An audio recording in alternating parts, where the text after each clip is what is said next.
Hi there, Peter and Geoff here to chat more Enchanted Wilds and what you can expect heading into the set launch in just a few days. This is going to be a quicker update, but we wanted to keep in touch in the final days before live. Time flies when you're squashing bugs and re-rolling Vigor with a Dawn core.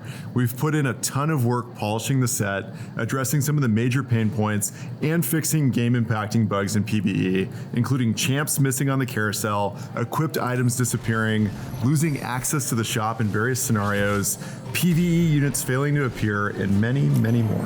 We also tackled some of the major bugs impacting champs, from the overgrown Teemo mushrooms to luck swapping traits mid-combat. That was an odd one for sure.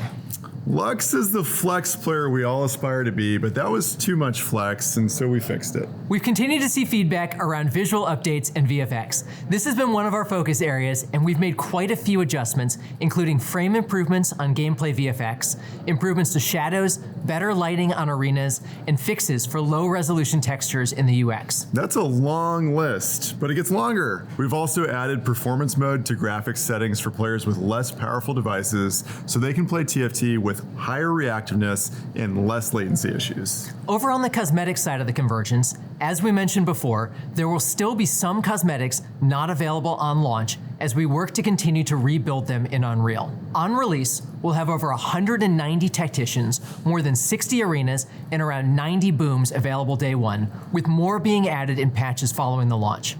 That's in addition to all the emotes, all 1,997 of them that will all be spammable on launch. The trickiest thing we've run into have been finishers for Mythic and Prestige tacticians, which turned out to be an exceptional amount of work to convert. We've sped up the process to bring them over through a temporary stopgap solution where finishers are displayed through video rather than in-engine. For players, this doesn't change much.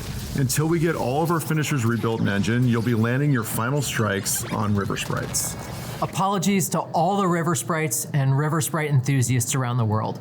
We'll be getting back to in-engine finishers once we have the rest of the catalog brought over to Unreal. In the meantime, as we continue to bring cosmetics over, you'll be able to borrow a bunch of new tacticians, arenas, and more at all rarities from before Enchanted Wilds release for free, as long as you own one cosmetic in that specific rarity. Once we get most of the catalog filled back out, we'll be switching things back to normal, and you'll only have access to the cosmetics you've collected yourself. Until then, we'll have a new batch of cosmetics to try out every patch, so have fun mixing and matching new options. There's a few more things to share before we close out here. We are continuing to work on bringing back macOS support, and our current timeline has us launching a few patches into Enchanted Wilds. We had a good playtest on Mac last Friday, and the team is feeling confident in our progress. Next, the launch patch comes with a bunch of new stuff, so you'll have a larger download than usual. For PC players, since we're still in the League client for now, you'll download both League and TFT together by default. Even once we launch the TFT PC client in October, League and TFT will continue to coexist as usual, so you can easily switch between TFT after a game of Summoner's Rift, or vice versa. We also know disk space and bandwidth is often precious. We're working on some new tech to let players opt out of downloading one or the other and focus only on patching the games you choose to play. Expect that to come online shortly after we launch the full TFT PC client. Finally, now that we're nearing launch, we've gotten a lot of questions about what our new engine can deliver in terms of new experiences once we achieve parity with the core TFT experience. We have some ambitions for features that'll take a few sets to cook up, but we've had a small team working on a few updates planned to ship during Enchanted Wilds. Features we weren't able to deliver before. These are particularly aimed at quality of life improvements, leveling up and personalizing the home screen, making carousel rounds a better experience for all players, overall visual polish, better in-game recommendations, and many, many, many more. This work is just a small piece of the potential of what we hope to deliver to players this year, and our ambitions are even higher for the future.